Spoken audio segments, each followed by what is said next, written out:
பிஸ்மில்லா ரஹ்மான் இரஹீம். அஸ்ஸலாத்து வஸ்ஸலாம் அலா ரசூலில்லா வஅலா அலிஹி வஷாபி வசலிம். அஸ்ஸலாம் அலைக்கும் வரஹ்மத்துல்லாஹி வபரகாத்து. கண்ணியத்துக்குரிய சகோதர சகோதரிகளை, குர்ஆன் தப்சீர் தொடர்ந்து பார்த்துட்ருக்குறோம். இன்ஷா அல்லாஹ் இன்றைக்கி சூரத்துல் அல் வாக்கியாவுடைய தப்சீர் பார்க்கலாம். போன வீடியோவில் வசனம் 40 வரைக்கும் ஓதியிருந்தேன். இன்றைக்கி அதன் தொடர்ச்சியாக 41லேருந்து பார்க்கலாம். அஊது பில்லாஹி மினஷ் ஷைத்தானிர் ரஜீம். பிஸ்மில்லாஹிர் ரஹ்மானிர் ரஹீம். வஅஸ்ஹாபுஸ் ஸிமாலி மா அஸ்ஹாபுஸ் ஸிமால் ஃபீ ஸமூமின் வ ஹமீம் வலில்லிம் மின் யஹ்மூம் லா பாரிதுன் வலா கரீம் இன்னஹு கானு கப்ல ذلك முத்ரஃபீன் وكانوا يصرون على الحنث العليم وكانوا يقولون إذا متنا وكنا ترابا وعظاما أإنا لمبعوثون أو آباؤنا الأولون قل إن الأولين والآخرين لمجموعون إلى ميقات يوم معلوم ثم إنكم أيها الضالون المكذبون لآكلون من شجر من زقوم فمالئون منها البطون فشاربون عليه من الحميم فشاربون شرب الهيم هذا نزلهم يوم الدين. அளவிலா கருணையும் இணையிலா கிருபையுடைய அல்லாஹ்வின் திருப்பெயரால். இடப்புறத்தார் நிலைதான் என்ன என்று அறிவீர்கள். அவர்கள் கொடிய அனல் காற்றிலும் கொதிக்கும் நீரிலும் அடர்ந்து இருண்ட புகையின் நிலையிலும் இருப்பார்கள். அங்கு குளிர்ச்சியும் இல்லை, நலமும் இல்லை. நிச்சயமாக அவர்கள் இதற்கு முன்னர் உலகத்தின் சுகபோகிகளாக இருந்தார்கள். ஆனால் அவர்கள் பெரும் பாவத்தின் மீது நிலைத்தும் இருந்தார்கள். மேலும் அவர்கள் நாம் மரணித்து மண்ணாகவும் எலும்புகளாகவும் ஆகிவிட்டாலும் நாம் மீண்டும் நிச்சயமாக எழுப்பப்படுவோமா என்று கேட்டுக்கொண்டு இருந்தார்கள். அல்லது முன்னோர்களான நம் தந்தையருமாய் எழுப்பப்படுவார் என்று கூறினார். நபியே, நீங்கள் கூறுங்கள், நிச்சயமாக உங்களில் முன்னோர்களும் பின்னோர்களும் குறிப்பிட்ட நாளில் ஒரு நேரத்தில் நீங்கள் யாவரும் ஒன்று கூட்டப்படுவீர்கள். அதற்கு பின்னர் பொய்யர்களாகிய வழிகேடர்களே, நிச்சயமாக நீங்கள் ஜக்கும் என்னும் கள்ளி மரத்திலிருந்தே நீங்கள் புசிப்பவர்கள்.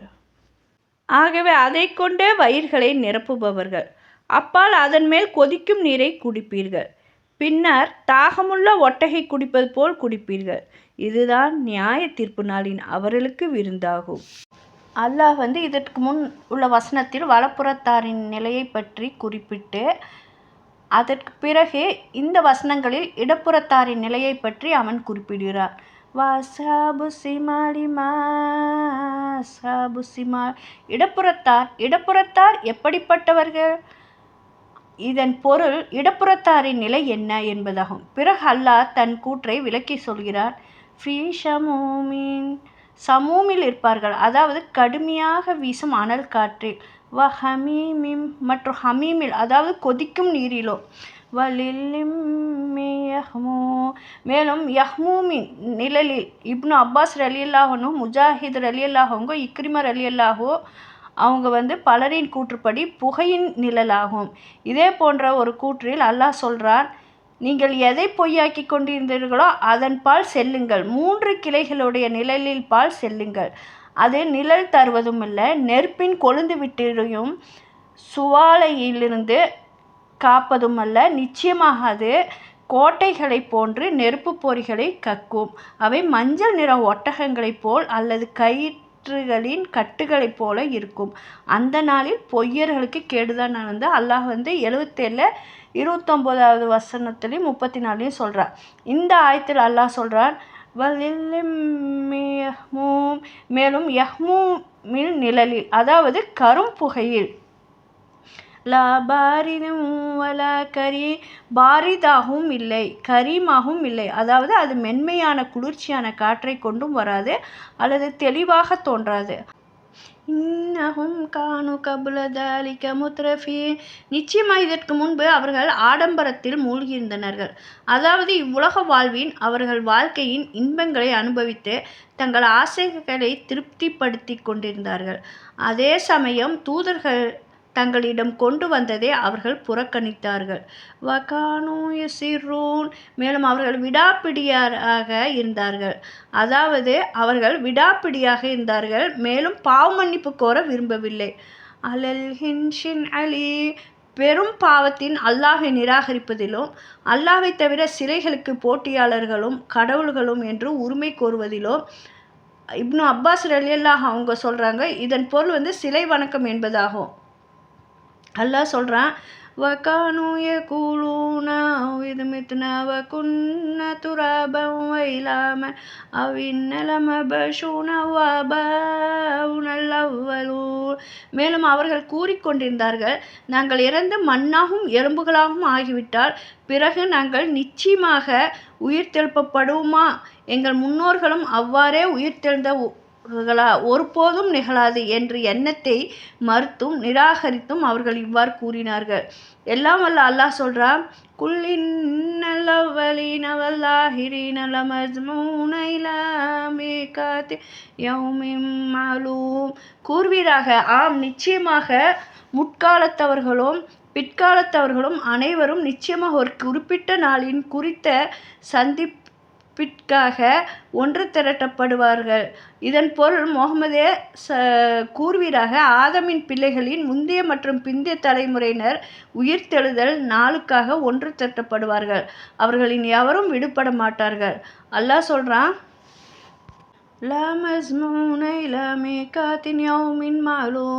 அனைவரும் நிச்சயமாக ஒரு அறியப்பட்ட நாளில் குறித்த சந்திப்பிற்காக ஒன்று திரட்டப்படுவார்கள். எண்ணினால் அந்நேரம் துல்லியமாக நிர்ணயிக்கப்பட்டுள்ளது.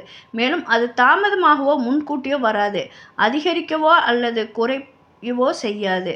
அல்லாஹ் சொல்றான், சும்ம இன்னக்கும் அய்யுஹல் முகத்திபூன் லாக்கிலூன மின் ஷஜரின் மின் ஜக்கூம் ஃபமாலியூன மின்ஹல் புத்தூர். பின்னர் நிச்சயமாக வழித்தவறியவர்களே, மறுப்பவர்களே, நீங்கள் நிச்சயமாக சக்கும் மரங்களிலிருந்து புசிப்பீர்கள். பின்னர் அதை கொண்டு உங்கள் வயிறுகளையும் நிரப்புவீர்கள். இது அவர்கள் பிடிக்கப்பட்டு வயிறுகள் நிரப்பும் வரை சக்கும் மரத்திலிருந்து உண்ணும்படியும் செய்யப்படுவார்கள் என்பதை குறிக்கிறது. ஃபசாரிபூன அலைஹி மினல் ஹமீம் ஃபசாரிபூன சுரபல் ஹீம். அதன் மேல் ஹமீமை குடிப்பீர்கள். மேலும் நீங்கள் அதை அல் ஹீமே போன்று குடிப்பீர்கள். இப்னு அப்பாஸ் ரலியல்லாஹு அவங்க சொல்லியிருக்கிறாங்க, அல் ஹீம் என்பது தாகமுள்ள ஒட்டகங்கள் ஆகும். அசுத்தி ரலியல்லாஹு அன்ஹு சொல்லியிருக்கிறாங்க, அல் ஹீம் என்பது ஒட்டகங்களை தாக்கும் ஒரு நோயாகும். அது அவற்றுக்கு தாகத்தை உணர செய்கிறது, மேலும் அவை இறக்கும் வரை குடிக்கிறது. எனவே நரகவாசிகள் ஹமீமை குடிப்பதால் ஒருபோதும் தங்கள் தாகத்தை தணிக்க மாட்டார்கள் என்று அவர்கள் கூறினார்கள். எல்லாம் வல்ல அல்லாஹ் சொல்றா, கூலி வழங்கும் நாளின் அதுவே அவர்களின் உபசரிப்பாக இருக்கும். நாம் விவரித்து இது அவர்களின் கணக்கு தீர்க்கும் நாளின் அவர்கள் இறைவனிடமிருந்து அவர்களுக்கு கிடைக்கும் உபசரிப்பாகும்.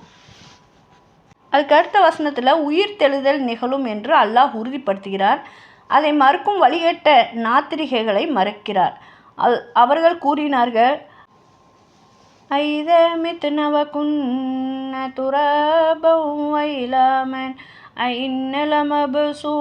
நாங்கள் இறந்த மண்ணாகவும் எலும்புகளாகவும் ஆன பிறகு நாங்கள் நிச்சயமாக மீண்டும் எழுப்பப்படுவோமா? 56 47 உயிர்த்தெழுதலை மறுத்த அதை நம்பாததுமால இந்த கூற்றை அவர்கள் கூறினார்கள். உயர்ந்தவனான அல்லாஹ் கூறினா, நஹனுஹலக்னாக்கும், நாமே உங்களை படைத்தோம்.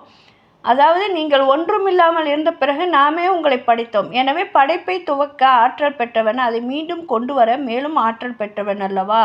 அல்லாஹ் சொல்றான், ஃபலௌலா துஸத்திகூன், பின் ஏன் நீங்கள் நம்புவதில்லை? அப்படியானால் உயிர்த்தெழுதலை ஏன் நீங்கள் நம்புவதில்லை?